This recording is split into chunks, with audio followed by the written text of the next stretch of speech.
What's going on, guys, and welcome back to the channel.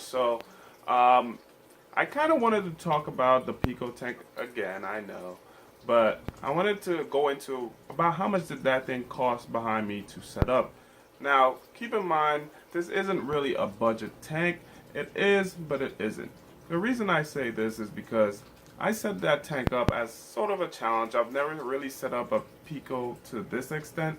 I had one previously on the channel for Rico's Nano Tank Challenge, and you can go back to the previous videos and check it out. But the main purpose for this was I saw my buddies, Inappropriate Reefer, and Mighty Nano Tank setting up some nanos or picos. So I got curious and I kind of wanted to do mine on a budget, but I wanted to do mine a little bit different than them. So essentially what I did was I picked up a Lifeguard Aquatics 7-gallon all-in-one tank, and it essentially came with a really nice setup. I did mention in one of my previous videos I wasn't totally happy with the quality of the tank, but essentially for a couple dollars less, if you can get it at a good discount, this would be a really good tank to have. However, I haven't had any issues with the tank itself. I haven't had any leaks, anything of the sort. The tank's been completely flawless. So the equipment I currently run on this tank are a 50-watt Phoenix digital heater. That's the main source of heating for this tank. It also provides a digital temperature readout, and I check every day to make sure that the calibration is spot on. Additionally, I am running a Kedsum return pump. I upgraded the Lifeguard pump that came with this tank, which had an output of about 103 gallons per hour. The Kedsum was rated at 130 gallons per hour. However, in my system, it's ramped all the way down. Now, the main reason I went with that is because I initially wanted to run a very SPS dominated system, and I still might do that. For now, it's just not quite viable. I'm still working on some nutrient issues. So that's what I'm running, the Kedsum, and it's turned way down and it's still providing sufficient flow. I also had a spray bar at the top in the back, but I kind of ditched that for now. I just felt like the way the flow pattern wasn't something I really liked, so I went with the traditional. I actually removed the nozzle from the Lifeguard setup, and it's just the rubber fitting, and I will show you guys in a second, but it essentially just flows water in one side, brings it around near the drains, and it goes back out. Now, to avoid some of the nutrient issues that I've been having in both my tanks, my main tanks, is one, I removed the filter floss I was using, and two, I also removed the filter sock I was using. It seems like maybe these things are more trouble than they're worth, but right now I'm just kind of doing a test to see if that is the case or not.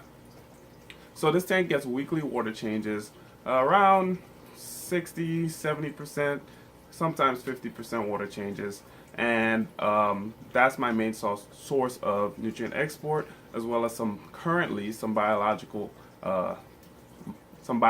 means of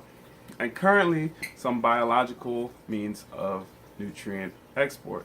So everything is working pretty well.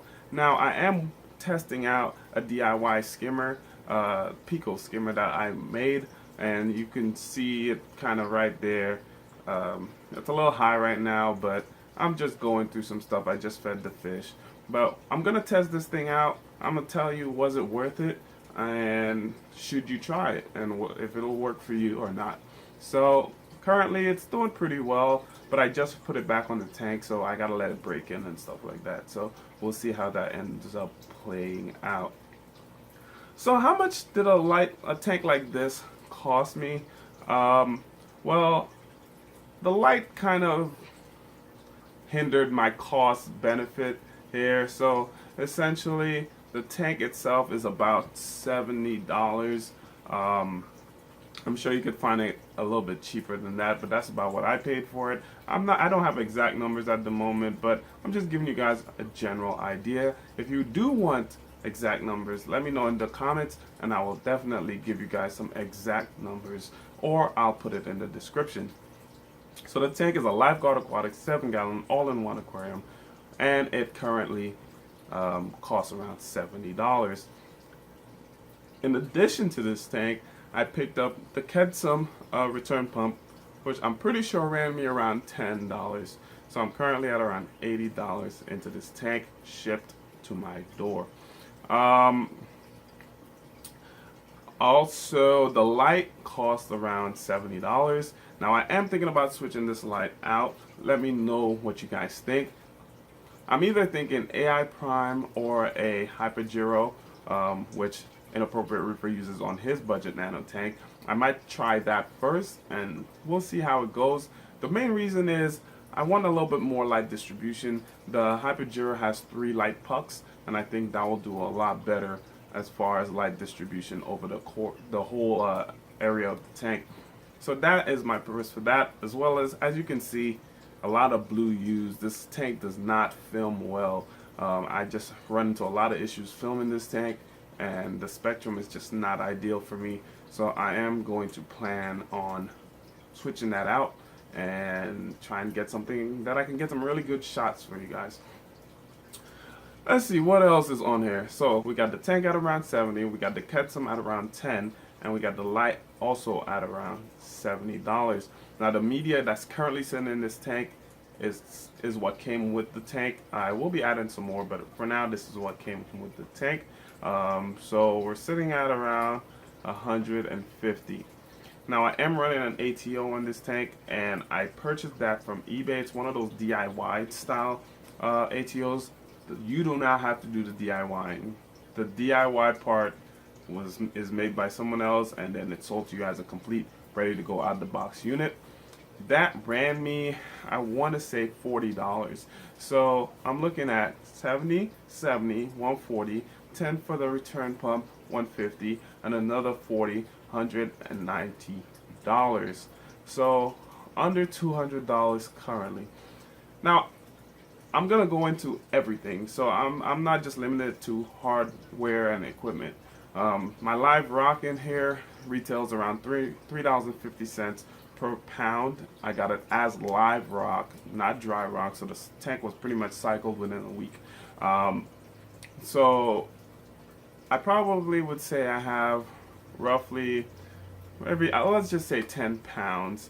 So we'll say that cost me around $30. Okay. So now, what am I at? About 210, around $220 into this tank. Currently, the sand, I picked it up on sale from Petco.com for, I believe it was around $5 to $10. Let's go with $10. However, I only use about half of the sand in there, so it's about $5. So we're looking at about $215, $220. I'm sure my math is probably a little off, but I'm sure you guys are willing to add up those figures. But there you go. So for under $250, I got that thing behind me. And the skimmer itself, realistically, I bought, I want to say, cost me around $15 worth of supplies. So you can factor that in. But still, under $250 for the tank you're seeing behind me. Livestock doesn't count, obviously, but as far as everything you need in terms of getting this tank up and running. Now, to factor in salt and water, you can do one of two things. You can either head over to your local fish store and get water, RDI water, reverse osmosis deionized water. This is water that's filtered out and is primarily used with reduced nutrient level for your coral and your fish, which helps in keeping your tank clean, as well as helping to hinder the growth of a nuisance and pests like algae and stuff like that. But long story short, head over to your local fish store. I'm sure you can find some water. I know my store, Something Fishy, has free water Wednesdays. I think you can get up to like 30 gallons of free RDI or salt water, and that's freaking amazing. So definitely go check that stuff out. If you can get the salt water for a really cheap price, weekly water changes on this thing are minimal cost, probably in the $10 range. You know, just clean your glass, change your water out. If you're not running any actual mechanical filtration, you have nothing to worry about as far as replacing anything. It's just a matter of keeping your water clean. So this is the tank, guys. Let me know what you think about it. If you like the content, don't forget to like and subscribe. Don't forget, guys, if you have any questions, leave me a comment in the comment box below. I love to answer your comments. You can also find me at Budget Aquatics on Instagram. We're always out and about, and we're always meeting up with other YouTubers. So look out for content. Look out for a lot of new things. Currently trying out something up here. No promises, guys. I don't know if it's going to work out, but I will try my best. And as you can see here, this is my double rack system. If you're new to the channel, I just set this up. This is going to be frag racks, 2 systems up here, and then a separate sump area that I might also be able to keep some larger colonies.